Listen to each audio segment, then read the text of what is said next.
The story of the flood, anchored around the figure of Noah, is one of the most powerful and universally recognized events in all of sacred literature. More than a tale from antiquity, it reverberates through the centuries, transcending borders and resurfacing within the traditions, myths, and oral memories of civilizations across the globe. From Asia to Oceania, from Europe to the Americas, and throughout Africa, countless cultures preserve their own version of a world-engulfing deluge that reshaped humanity's future.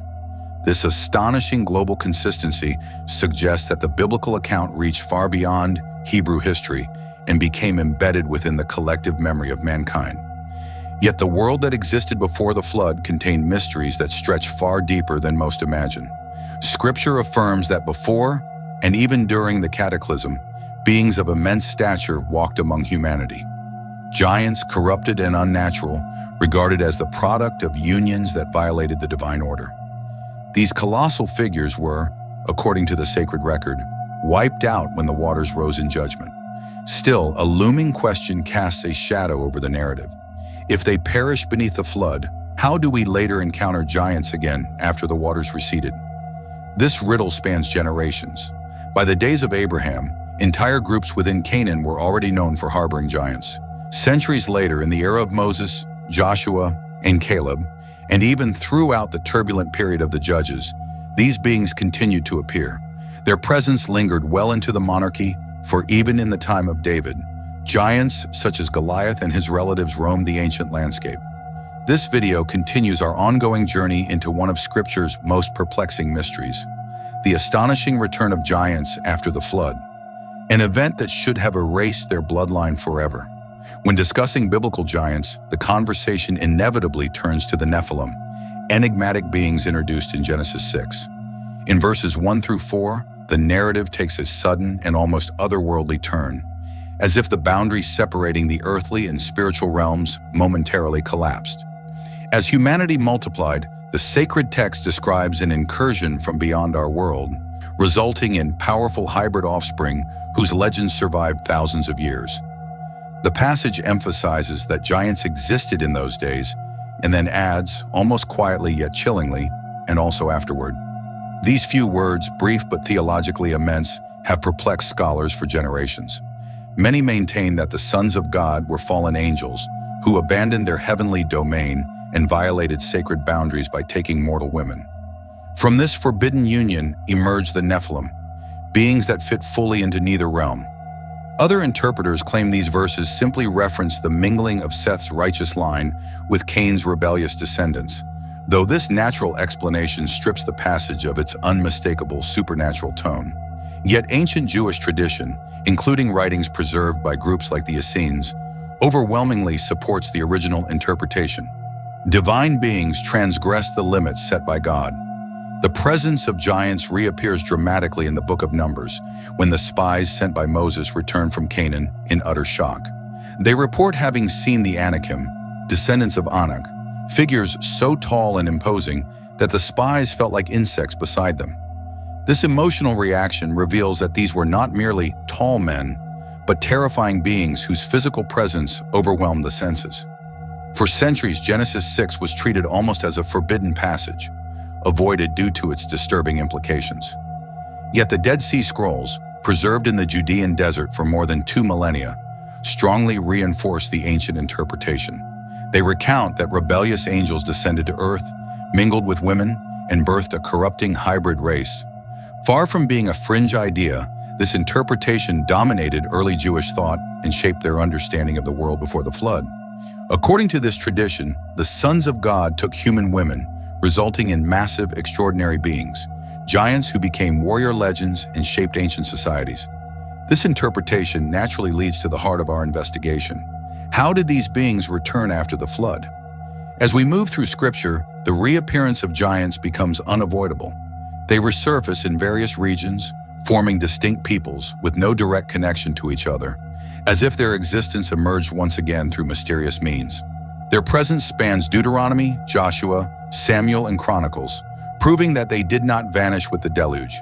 During David's lifetime, giants still lived, fought, and died, flesh and blood warriors, not fading myths. Some claim these post-flood giants were simply extremely tall humans.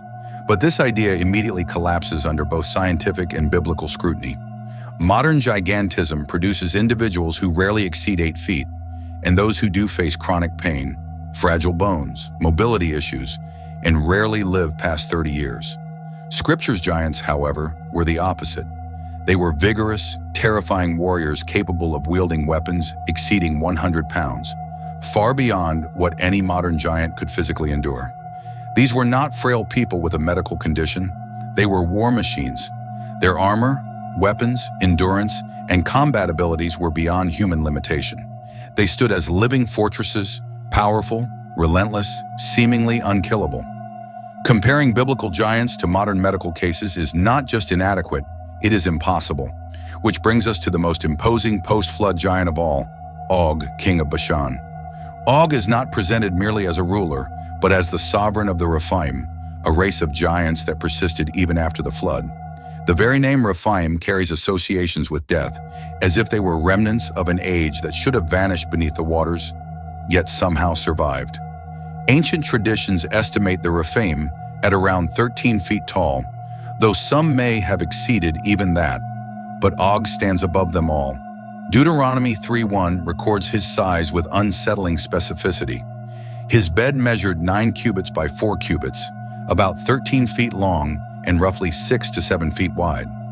We are not looking at an unusually tall man. We are looking at a titan. Imagine a figure towering 13 feet above the ground while the average Israelite stood barely above 5 feet tall. Such a being would command absolute terror. His shadow alone would have sent tremors across entire battle lines. Everything about these giants was exaggerated: strength, stature, endurance, and presence. They were not outliers of human biology. They were something entirely different. Beyond Og's enormous dimensions, another account reinforces this astonishing reality: the report of Moses' 12 spies. Their trembling description makes it clear that the Anakim were so overwhelmingly large that the Israelites felt like insects, an image too extreme to be mere metaphor. But this leads us into the core of the mystery. If the giants died in the flood, how were entire nations of giants living after it?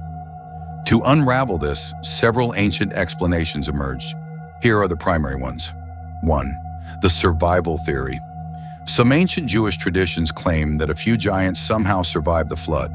In certain rabbinic writings, God supposedly allowed one or more giants to live as a testimony of divine judgment. Some legends even claim that Og clung to the outside of the ark or survived in the floodwaters. Others say giants escaped by retreating to impossibly high mountains. But this contradicts Genesis, which clearly states the waters covered every mountain on earth. This makes the survival theory, while fascinating, biblically unsupportable. 2. The giant ships theory. A more imaginative explanation proposes that giants built enormous boats and survived the flood themselves. Though epic in imagery, giants crafting colossal vessels. This idea appears nowhere in Scripture, the Apocrypha, or early Jewish writings. It has no textual support. 3. The second incursion theory, most supported. This final view has the strongest biblical and historical foundation. The fallen angels returned after the flood and repeated the same sin. This explains why Genesis says there were giants in those days and also afterward. Many scholars argue that this phrase intentionally hints at a second wave of angelic rebellion. New Testament passages in Peter's epistles mention angels who sinned and were imprisoned, echoing the Jewish traditions of the Watchers, who descended to earth and once more crossed boundaries set by God. Under this view, the giants of Abraham's, Moses, and Joshua's time were the hybrid offspring of this second incursion. This interpretation resolves the mystery cleanly. Giants were not survivors. They were not natural humans. They were a new generation of hybrids born after the flood. Now, when we examine the Old Testament, we find 5 major post-flood giant races, each distinct. 1. Rephaim, ancient, powerful, and feared, often linked to mountainous regions. 2. Rephites, a related group, concentrated in Bashan and the valley of Rephaim. 3. Anakim, the giants who terrified Moses' spies, the descendants of Anak. 4. Emim, the giant people of Moab, remembered for inspiring sheer terror. 5. Zuzim/Zamzumim, a mysterious giant tribe from the region of Ammon, their name hinting at rumbling voices or intimidating presence. 5 lineages, 5 surviving echoes of an ancient transgression, 5 reminders that something extraordinary happened again after the flood. I hope this exploration deepened your understanding of the mystery surrounding post-flood giants, a subject that has captivated scholars and seekers for centuries. Which explanation do you believe is most compelling? Share your perspective. Your voice matters. May God's peace accompany you, and until next time, stay blessed.